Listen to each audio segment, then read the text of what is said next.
This week, Martin Roesch from Netography is with us to discuss atomized networks. Then Edward Wu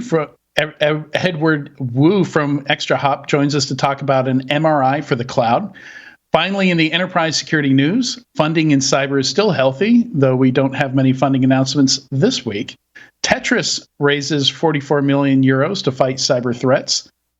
Vanta raises 40 million to automate compliance tasks. Another password manager enters the Thunderdome. Another attack simulation vendor, though in this category, the more the merrier as far as I'm concerned. Former NSO CEO and ex-Austrian chancellor found the dream. CISO perspectives and insights from Brazil. Get rich writing tweets for rich people. Questioning quadrant qualifications. And one of the crazier squirrel stories we've had in recent months.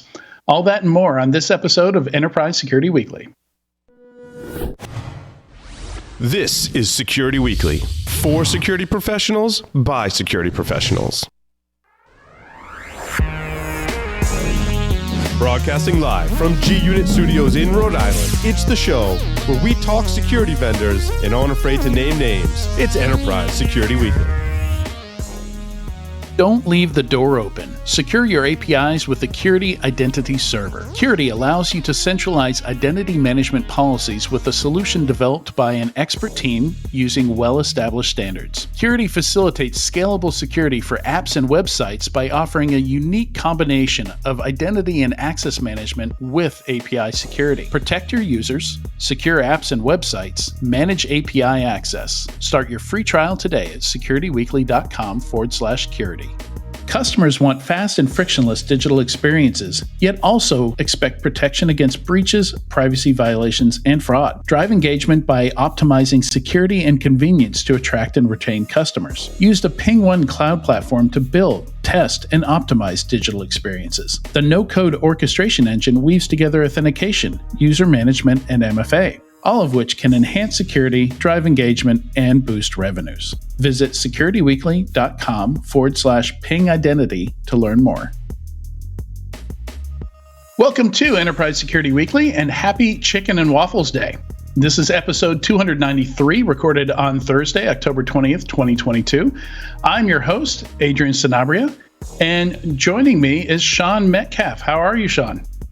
Doing great, Adrian. How are things with you?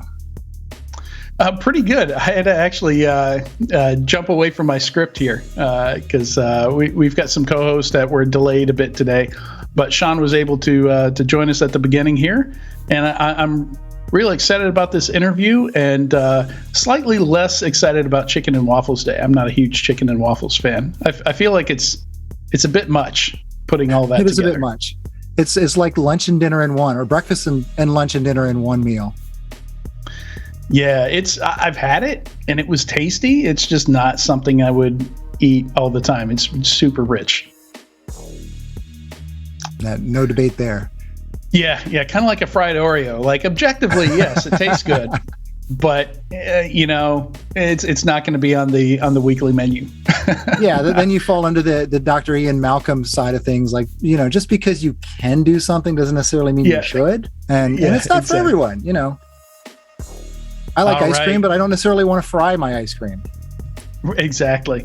And with that Jurassic Park reference, we will jump into the announcements. That's hitting the high points early. Don't miss any of your favorite Security Weekly content. Visit securityweekly.com/subscribe to subscribe to any of our podcast feeds and have all new episodes downloaded right to your phone. You can also join our mailing list, Discord server, and follow us on social media and our streaming platforms, which include YouTube and I was going to say Discord again. Gus, help me out. I'm drawing a blank. Twitch. Oh my goodness. Twitch. YouTube and Twitch. Thank you. So nice. You got to say it twice. Yeah. Gus with the save there.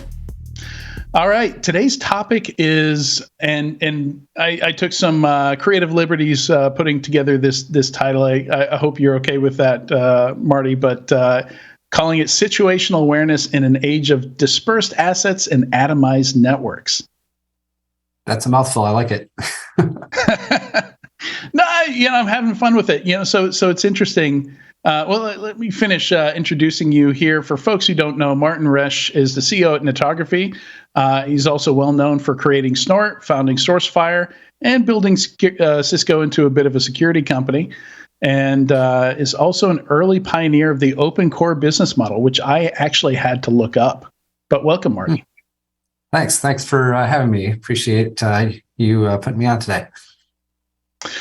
Yeah, no, absolutely. And it's, it's pretty special. It's, again, something I didn't realize that came up just on our Slack discussing bringing you on the show. Somebody mentioned that you were I think the second show that was recorded and released, but it wasn't given a number. So it was just called it was a special edition of Paul's Security Weekly in between episodes 1 and 2 back in 2005. Wow. Yeah. Paul met up with you at SANS 2005 in LA, and there were sirens in the background, and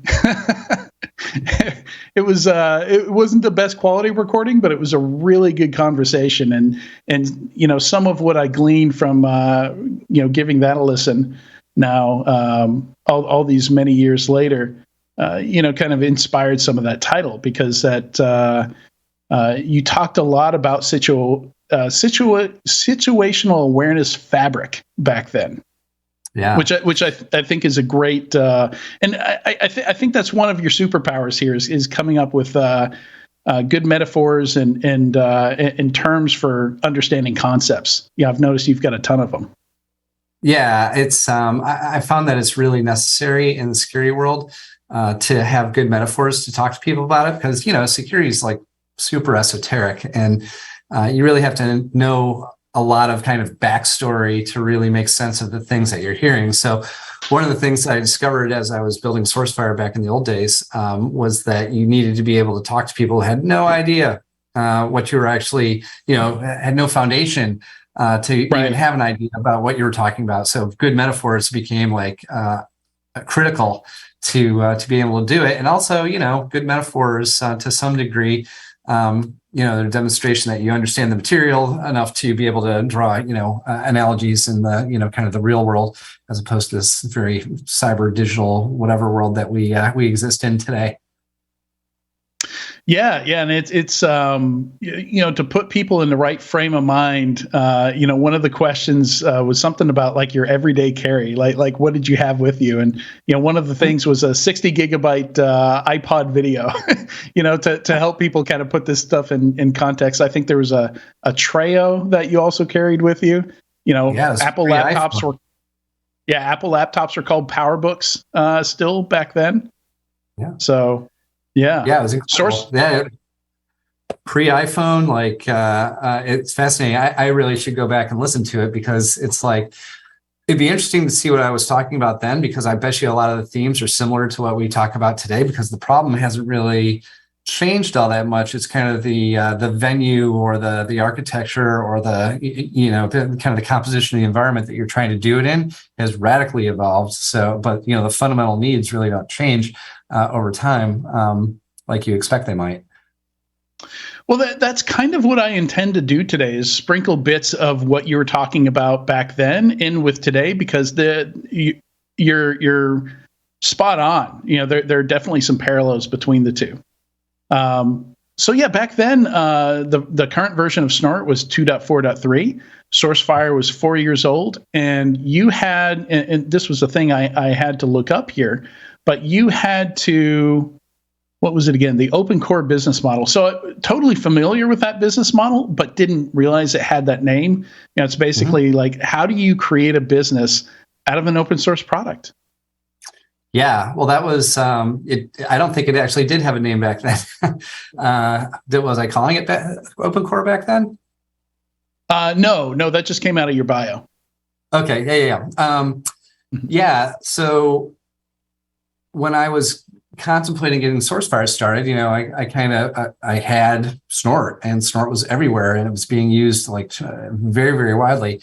So, there was a part of me that was basically saying, if you don't figure out how to make money on this, somebody else will. So, apply yourself. So I did. And I came up with this business model that really contemplated, what Snort was good at and what it was not good at. So Snort, in the small scale, it solves problems, but in the large scale, it causes problems, and the problems that it causes are different than the ones that it solves. So that was the insight that I had. And what I kind of became aware of as time marched on was that, enterprises want your function, but they want it in a form factor. And the form factor is they want it to be manageable, scalable. They want it to perform, provide automation, and be supported. So they want the Snort function, but manageability, scalability, performance, automation, and support have to surround it. And that's what SourceFire really delivered. So, this is back in late 2000 that I'm kind of cooking up this plan to go to the world of this business model. And, people didn't really believe in it back then. It's like, how do you sell something that's free? It's like, well, I've got this value added model for it. And people are like, that's ridiculous. The only reason that people are using your stuff was because it's free, not because it's good. So, take your silly idea and move on, young man. I kept plugging away at it. And once I had a product that was ready to go, I instantly had customers, which is kind of the crazy thing is that, we were selling to enterprise customers immediately, literally out of my house with SourceFire. And this open core model, eventually somebody came up with a name for it. And it's a thing that's real now. And you see this model repeated and perpetuated in a number of different industries now. And it's interesting you saying that, back then people were saying, they're using it because it's free, not because it's good. Because I would contest that the reality is almost the opposite. I'm happy to pay $5 a month or, some small one-time amount, for a piece of software, that I don't have to compile myself, that I don't have to, read all the documentation to be able to use or work out dependency issues and use, there's just I've got a whole thread, a whole rant on this. Probably my most popular tweet ever was just ranting about how difficult it is to run most open source software out there. In that world also, like a lot of work goes into making sure your builds work, in different environments, making sure people know how to use the product, making sure the options and the configuration, options that you have make sense, and you have good defaults and things like that. And you have to worry about vulnerabilities as well. Yeah. Oh, it was, I famously wrote a file that's included in the Snort distro called usage, which is just a text file that describes, 3 fundamental operational modes and how to get them going. And, it's just this very conversational tone on, okay, you're new to Snort and you've never used it before. And it's a sniffer, it's a packet logger, it's an IDS. And here's how to enable both, all 3 of those modes and kind of what to expect. And people loved it. It wasn't a huge document or anything like that. It was maybe about 2 or 3 pages of text. And that was like a huge deal. And, to your point, having sane defaults and stuff like that, that was one of the things that I found was almost the most powerful part of being the guy who wrote Snort was that I also controlled the snort.conf file, which meant that I effectively controlled the default configuration for intrusion detection for 80% of the users who were using it, which is like, probably 80% of the world that was doing intrusion detection. So had this kind of unbounded power to describe the default configuration for this huge chunk of the world that cared to do intrusion detection. And I became aware that was, a real responsibility as time wore on. But yeah, same defaults, all those sorts of things. It's funny what you start thinking about when you're building it, because eventually you come to realize, oh my God, all these people are using my spare time project here. I actually have to have a sense of responsibility, keeping them from shooting themselves in the foot. Yeah. And, sounds like that led to understanding that you had lightning in a bottle here. People were talking to you and saying, hey, you should do something with this, turn this into a company, and then you had to, get some customers and real revenue to get anybody to take you seriously is one of the things you were talking about on that, because back then, like the idea of, oh yeah, I'm taking this free product and going to build a company out of it, what wasn't terribly well received by VCs back in the day. No. I got called, dumb a few times when I was trying to go to market with that concept. But no, it was, knowing your audience is kind of half the battle. So I became, so from supporting Snort and supporting all of its users and things like that, you see the emails coming into the mailing list and then emails coming to you personally. And you see, this bank is using it, this government agency is using it, this, this tech company is using it. It's like, wow, okay. So you were effectively customer success for the product as well back then. So you had that feedback loop was a person of one in that feedback loop, right? Oh, and you have no idea how, as a software developer, how fulfilling that is to actually have direct interaction with the users. That was like manna from heaven, because you could actually talk with them very directly about what do you like, what do you not like, what's working, what's not working, how would you change it? So the loop between you and the user didn't have to pass through product marketing and product management and go through requirements assessment and all the other stuff. Was just like, to some degree it was kind of fielder's choice what you felt like implementing. But to a large degree it was kind of, you talk to 20 people and you start like writing down what they want and you figure out where the intersections are. And it's like, okay, here's a roadmap for implementing. And so it was an incredibly powerful way to develop software. And, I became very opinionated about the value of open source in terms of what it delivers to its users. All things being equal, a commercial project and an open source project, I always believed that the open source project would very rapidly coalesce on the feature set that people actually wanted, much more rapidly than necessarily the commercial software, because the commercial software had to go through its iterations and had these areas of remove between the developers and the users, and also had to answer to the whims of the management team and what the sales team was seeing in the field, and things of that nature. And it's not really whims; it's kind of what they need to get their jobs done. Sure. So I should be circumspect about that now that I'm a CEO. Back then, it was a little more shoot from the hip.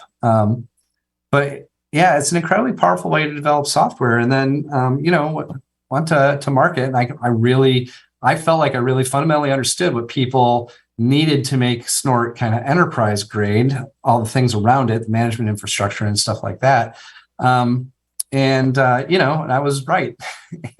But yeah, taking that story to venture capital, don't forget this is 2001. So the .com crash was in progress when I was getting started. Right. Showing with a story of, I figured out how to get people to pay for stuff that's free. Story to venture capitalists was like, wow, that's interesting. Tell me when you make $1, now get out. And that's how it was. And then I didn't make $1. In fact, I made several $100,000 per deal selling off my back porch. And all of a sudden, the venture capital community was like, oh, maybe there's something to this. Nice. Yeah, because even security was fairly new back then. So not only was the IDS new, not only was the security industry new, the whole concept of basing a for-profit company around an open source product was also new. So you had all these challenges. But yeah, money talks, right?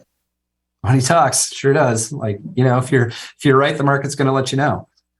Yeah, that's a great point, Adrian. I mean, from the perspective of having something that's brand new that the industry is not used to, there's no established market for that.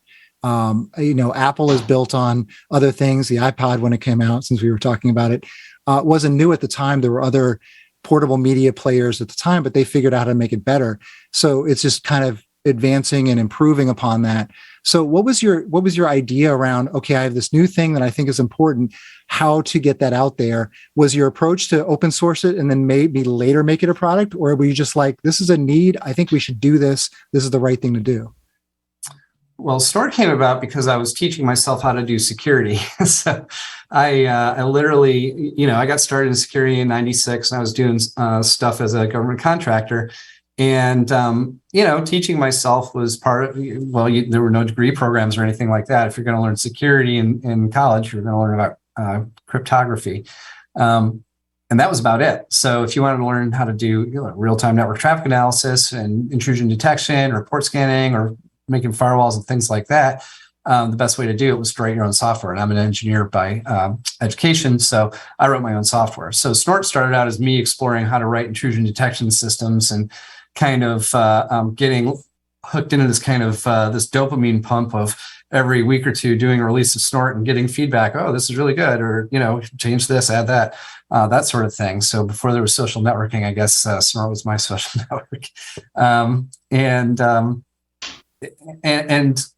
eventually I came to understand that people were widely deploying Snort. Like you had these major companies that were deploying these huge Snort footprints, and they were trying to manage them internally. There was no central management infrastructure for it. There was no rules distribution complex for it. Rules were developed by the community itself. So there were all these different rule sets that were out there. We didn't have any relationships with the vendors. So like on Microsoft Tuesday, we just had to wait till it popped up, then do all the analysis and reverse engineering to get new detections out and stuff like that. So I recognized that there was probably going to be a pretty substantial market in the enterprise, especially for companies that liked the Snort function, the capabilities that it brought to the table, and how it did what it did. And in fact, an entire generation of users was trained that that's the right way to attack the problem. And the other ways, the commercial ways, the black boxes that were out there that did the same sort of thing were the wrong way to do it. And so all I had to do is figure out, what's missing, what are they willing to pay for? And, selling to the enterprise makes a lot of sense, right? I sell to people who have a lot of money and also have a big problem. Right. It was kind of a match made in heaven in that regard. And it was, it just worked. It worked really, really well immediately. Yeah, that's fascinating. I remember hanging a box off my internet service provider access, which of course back then in the early 2000s, you had direct access to the internet, having Snort running on it to see what would happen, what was going on with that. The fact that you could packet capture was pretty impressive.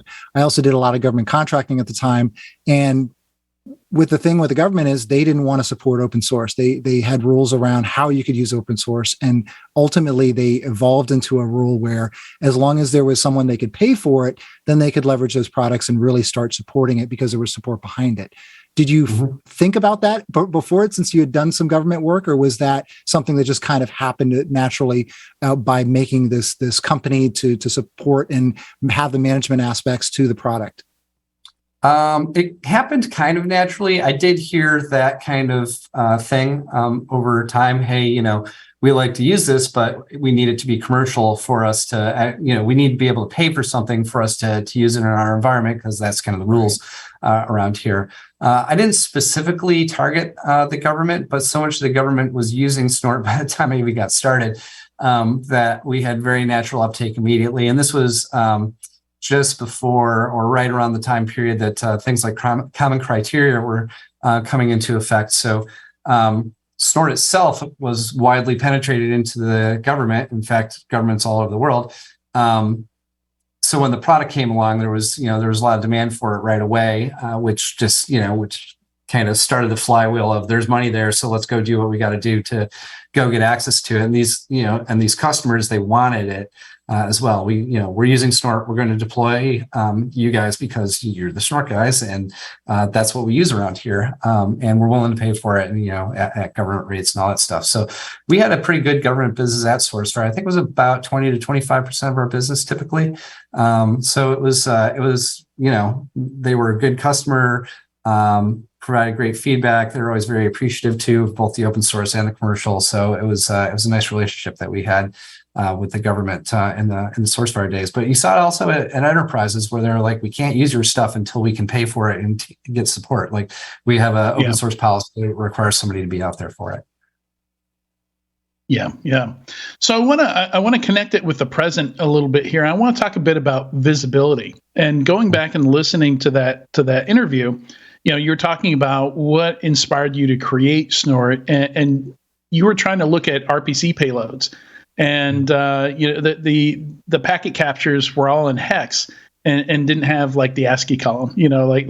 So you were sitting there transcribing hex to ASCII by hand, like on a piece of paper or something like that, to figure out what was in these payloads. And fast forward to today. And I think visibility still seems very much like a challenge. You still see a lot of people, like maybe they're using a tool, to do that translation. But a lot of products today, produce a lot of data, produce a lot of alerts. they can do a lot of useful things, but for it to really be considered visibility, I feel like that's something we haven't really gotten that much closer to. Like, we got a little bit closer to it, but then we seemed so focused on being completionist, having an alert for everything, like take the MITRE ATT&CK matrix. Like we're going to have a detection. We're going to make a detection for everything and treat everything as equal.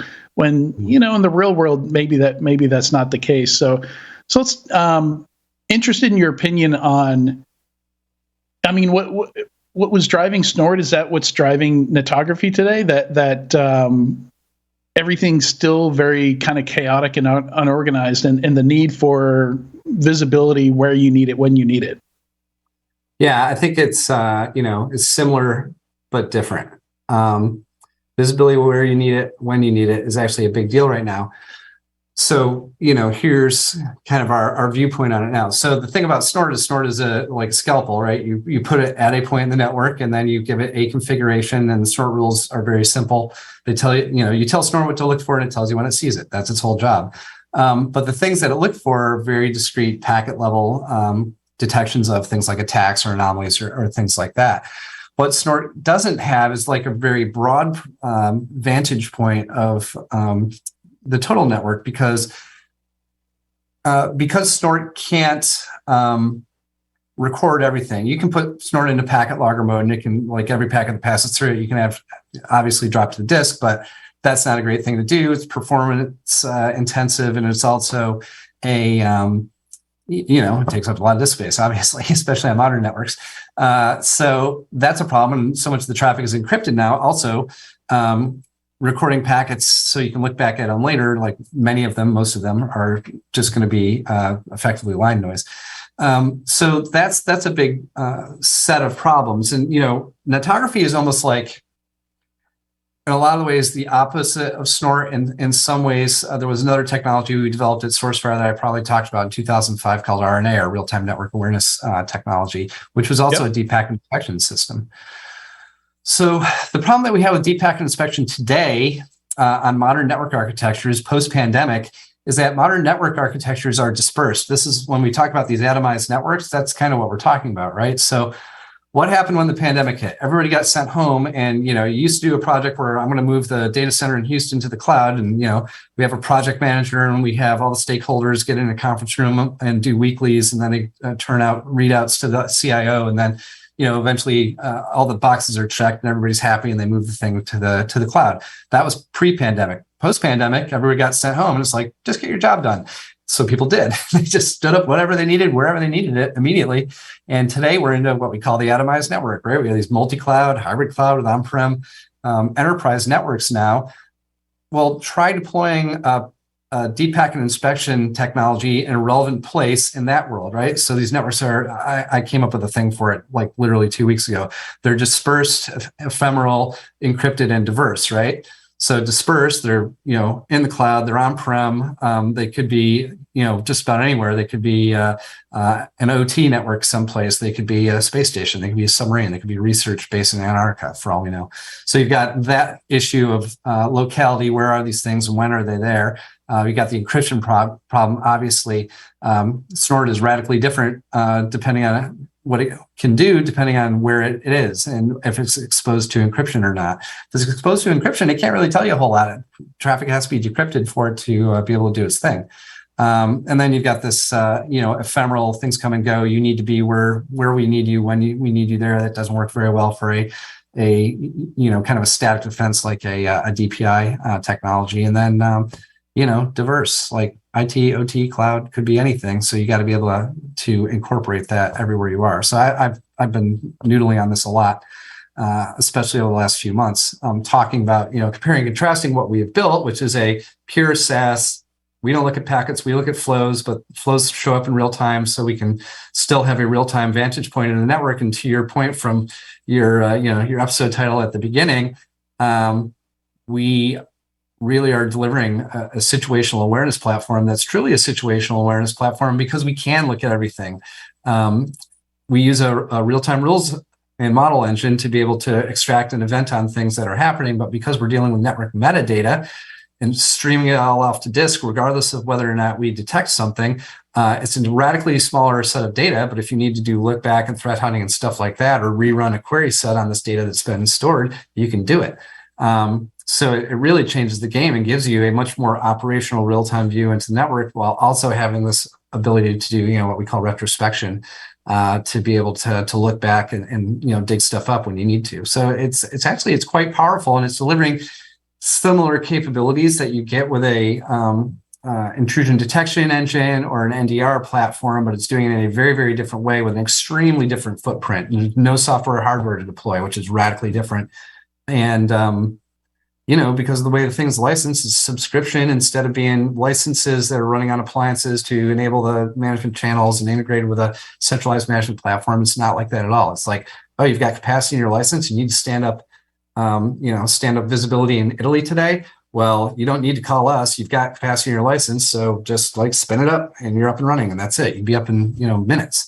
Netography doesn't need to get involved at all. So if you need to shift, to a different place to have visibility on your network, or just expand your visibility, if you got capacity in your license, right, you're good to go. If you don't have capacity in your license, we'll just true up with you later. You don't even have to call us for that.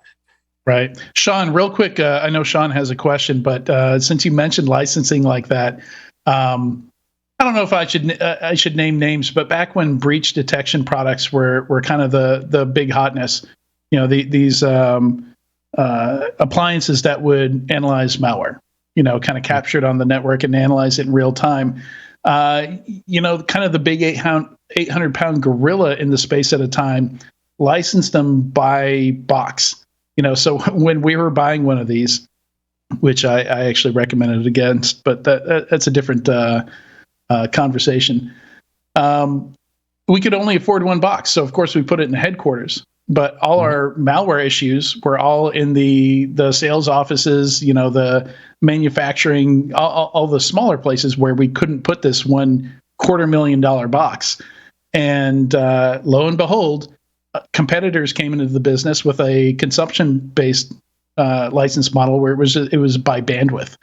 So basically you would buy a certain gigabits of bandwidth, and you could use off the rack, servers, install their software on it, put it on a Intel NUC, whatever you need to get the job done, right? And just put it wherever you want. Don't have to contact anybody about licensing. And it took a couple years for that 800-pound gorilla, who had just incredible churn to fix their license model and capture some of that back. Yeah, letting people have autonomy is a big deal, right? That, especially when you have an emergent situation going on, letting people kind of do what they need to do when they need to do it is important. And we never really talked about, and it was less of a big deal, 15 plus years ago. We never really talked about the issue of where you need it, when you need it, very much back then. The last time I did this podcast, but that's always been kind of an issue, and we kind of papered it over. You can use gigamounts or whatever to get your packet taps and get the traffic you need where you need it on the one hand, but on the other hand, not always, and especially when things kind of go off the rails, not exactly where you need it when you need it a lot of times. So yeah, it's very interesting. Because this is so different, and the model is different from a consumption standpoint for this kind of network visibility. I don't think it's really existed like this before. So you mentioned the flow perspective of this, which I think makes sense, especially when you're looking at on-prem versus cloud versus wherever activity and actions are happening. And certainly with the current world being what it is, identity becomes the next part of that. So how does what your approach, how does that handle the different identities, or even ensuring that the identity that's connecting to something and now connecting to something else across those flows is the same identity or same person that's handling that identity or acting as that identity? How do you take that into account? So we treat identity and a lot of kind of metadata about the environment that we're in as context. We just added a new feature set to the product literally about a month ago that is essentially, it's a context labeling system within the platform now that allows you to load context in. So user identity information, system information, names of devices, security groups that they're in, all of those sorts of things, and then write policy around it. So analysis and detection models as policy, as well as, response and things like that. So if you have Active Directory or Okta or whatever, if we can get access via the APIs to the information, or if you can just bulk load it into the system, which in your case, at the time of connection, bulk loading obviously doesn't work. You need to get it on the fly. All those things are possible with the addition of context labels, which means that you can essentially start writing policies that are attached to labels in our system. So you can say things like, all these devices are covered under HIPAA. And if they start doing behaviors that are, not HIPAA compliant, then let us know. So, simple stuff like that. Or, this is Marty, and he's an executive at the company, and he's in the executive security group. And, here are the classes of activity we never want to see an executive security group person to be doing. It should never be streaming data to an ITAR country or something like that. So all those things are doable. So what it really allows us to transition to doing is writing our detection models, not just in terms of, this is a DDoS and this is anomalous behavior of, this system is doing stuff that it doesn't usually do and things like that, to these are PCI compliant devices and, they don't talk outside the network. And these are, executives, and they have this set of constrained behaviors, and, these are whatever, these are desk phones and they talk to call centers. And if they don't, then that's an issue too. So all those kind of classes of things become available, even down to the point of identifying, associating the context with an activity down to a user.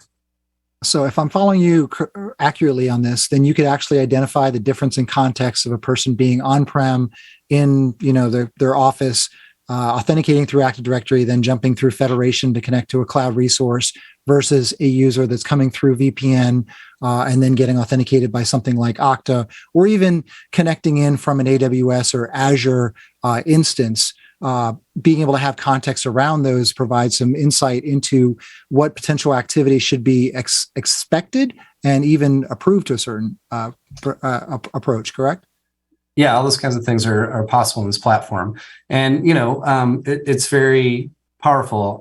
I've been on the context bandwagon literally for 22 years. I started becoming a context believer in about the year 2000. We put our money where our mouth was back at SourceFire when we built RNA, which was a context generation platform. And we have brought it to Netography basically and added this feature set in because once again, context is king. Like, security events don't just happen. They happen to something or to someone. And you need to be able to deliver that information or consider that information before you alert, operators, so that you can have high value detections and high value responses or responses that are meaningful and impactful, not just responses that are kind of random, right? Because in most security technologies that are doing detection, you have a very high number of false positives all the time. So if you can't contextualize them and say, I don't care about these because they're definitely false positives, this event can't affect this device, or this user is doing stuff that is approved.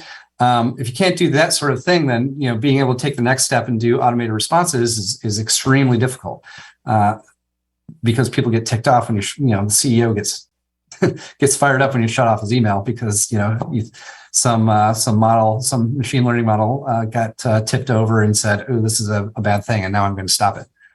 Absolutely, and I think what we're seeing in better systems now is really the approach around when there's an alert that's a meaningful alert, and there's an action that's supposed to be associated with that. And you mentioned false positives. Are there ways through your system where you're able to tune out false positives or enable the customer to better tune to say, okay, well, this would normally be an issue, but in our environment, this is actually okay, and we kind of expect that given these specific contexts? Yeah, exactly. So we're working. So there's a few things in the system already. So we have thresholding and stuff like that. So looking for things like anomalous file transfers out of device. Well, if you have devices that are always generating the same kind of level of behavior in terms of the amount of files that they transfer, the amount of volume that they're transferring off the device, you can use the threshold. We're working on mechanisms right now well, A, to expose them to you manually so you can tweak them manually, but B, to be able to adjust them on the fly based on our system kind of observing the behavior and then tweaking the thresholds as they go. So that's, some of that is kind of machine learning. I'm not a huge machine learning cheerleader because I know what it can do and what it can't do. And I think this industry gets out over its skis, so to speak, and promoting its virtues and ignoring its sins. But I think that, there's a lot of cool stuff like that to allow you to squelch, to allow you to do false positive rejection, either by leveraging context or by doing things like, having exceptions in the system. Under these conditions, we're not going to fire this event. And we have a full language in the system that lets you describe and do logic around basically any individual element that we're capable of servicing. And we have hundreds of things that we're capable of servicing in the system. So it's quite powerful. It's actually, in a lot of ways, it has more capability for kind of being able to be shaped than a Snort-like engine does. So it's interesting in that way. And it tells you stuff about your network that's basically almost impossible to find out any other way, including intrusion detection systems that I built my career on. I mean, this does different stuff, but it will tell you things that you will see no other way.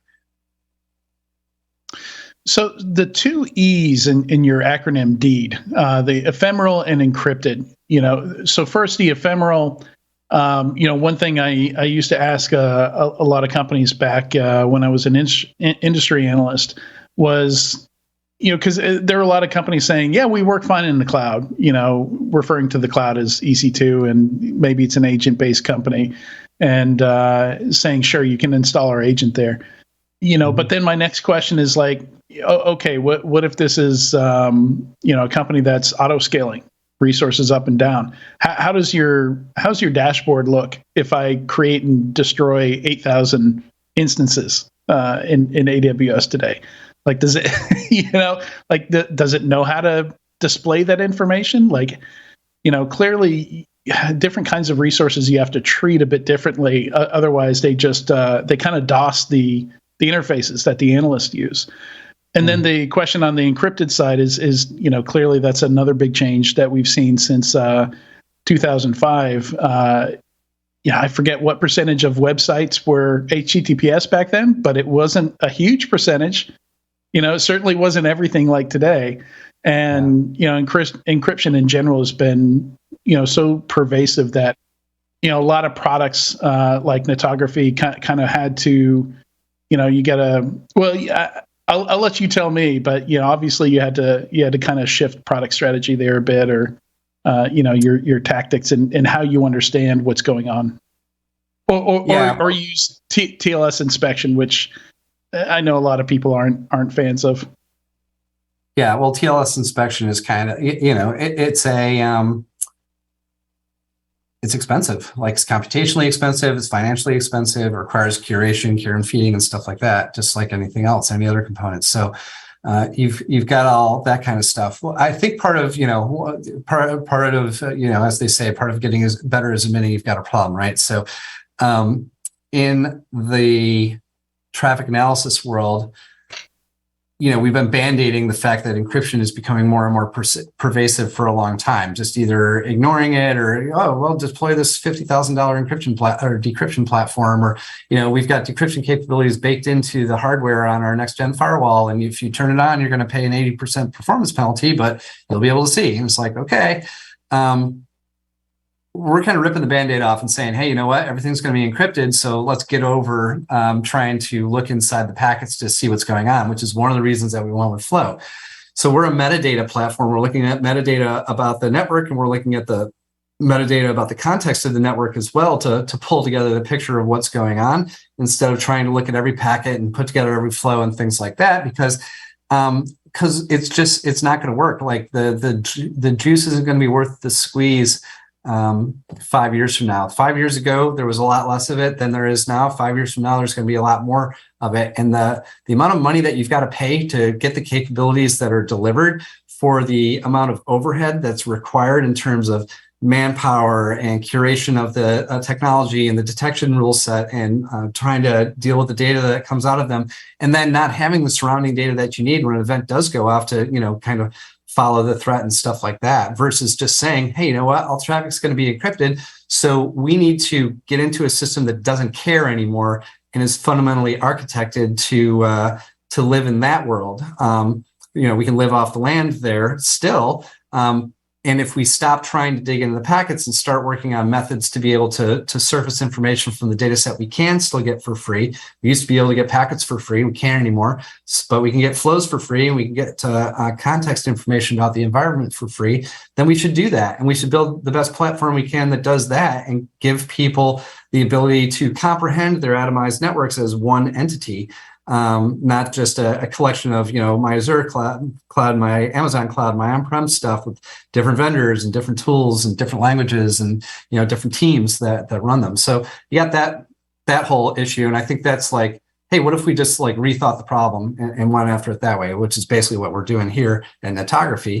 And then you've got, the ephemeral question that you're talking about. So we're capable of loading real-time context like from VPCs as they fire up and loading them into the back end. And we anticipate and incorporate the ephemeral nature of all that into our displays and into how we do things. So done instance IDs and things like that. So we can use that to associate like activities and things of that nature. So we're built for this world. We're built for the world we're in, the world that we're going to, not the one that existed 15 years ago, and try and perpetuate that model forward, which is where so many of the older solutions are. But at the same time, and this is important, this is one thing, I don't know that I would call it a pet peeve, but it's something that's really, I think it's interesting. You basically have two classes of vendors out there. You have the older school vendors who have on-prem infrastructure, and they have cloud appliances, and they have also cloud properties that they've bought. And then you have the pure cloud guys who only think about the cloud, don't think about on-premise at all. Well, this hybrid world, this atomized world, is going to be the way it's going to be. So you have to actually incorporate all of it and look at it as one composite of all these pieces instead of on-prem, multi-cloud, blah, blah, blah. You have to look at it as one thing and have one language to talk about it. And that's one of the things, I call it the Tower of Babel problem. You have to have one way to kind of, give people a place to go and a language to use to be able to work in that world. So yeah, it's kind of a clean sheet approach in some ways. Yeah, it certainly helps that we can get flows from cloud providers now. It wasn't always the case, but so at least, Tower of Babel you need, but at least you don't need also a Rosetta Stone on top of that. At least you're still speaking flows everywhere where you're grabbing that data, right? Yeah, absolutely. Yeah, yep. Flows are everywhere. All your enterprise network infrastructure supports it. All of your cloud providers support it. There's a lot of other stuff that's supported as well. So if you can talk flows or IPFix, we can import the data into our platform. Awesome. Great conversation, Marty. Thank you so much for joining us on Enterprise Security Weekly today. Thanks for having me. It's great talking to you guys. All right, and stay tuned. When we come back, we're going to talk MRIs for the cloud with Edward Wu from ExtraHop.